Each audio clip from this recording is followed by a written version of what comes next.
Hello everyone. I'm not really sure which paper was worse, this one or the one that I submitted a couple weeks ago.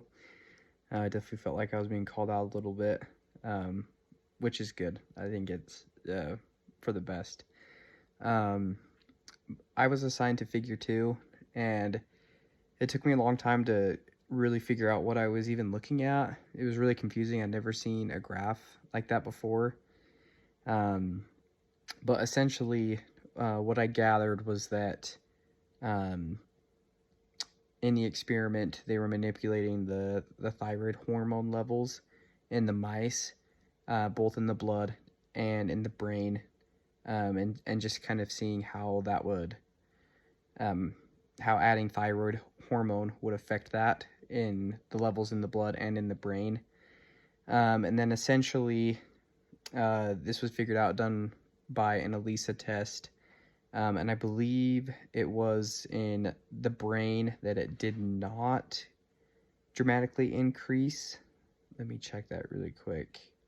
Yeah, or the brain, it maintained about the same level of hormone, but in the blood it went up a little bit. But it was just really confusing to look at this graph, and I felt like what would have been better would have just been, instead of plotting each and every single point, would have just been taking the average and then having error bars, which I felt like was a lot of what Dr.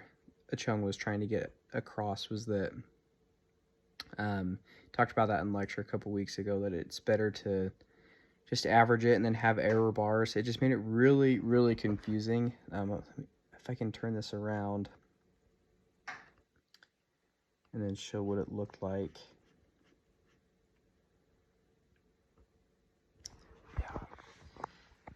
So just that made it really, really confusing. And then also like breaking it up into the control, the thyroxine, and then the PTU, and then baseline 2 months and 4 months, just made it really, really confusing. And I wish that they would have broke it up into multiple bar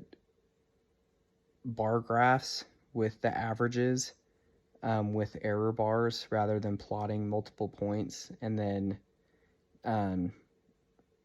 just splitting it up between, like, have one separate for the control, one for the thyroxine, one for the PTU. So I feel like that would have made it a little bit easier to understand, but I think that's all that I have, unless I missed another question, but I think that was it. So yeah, thanks for watching.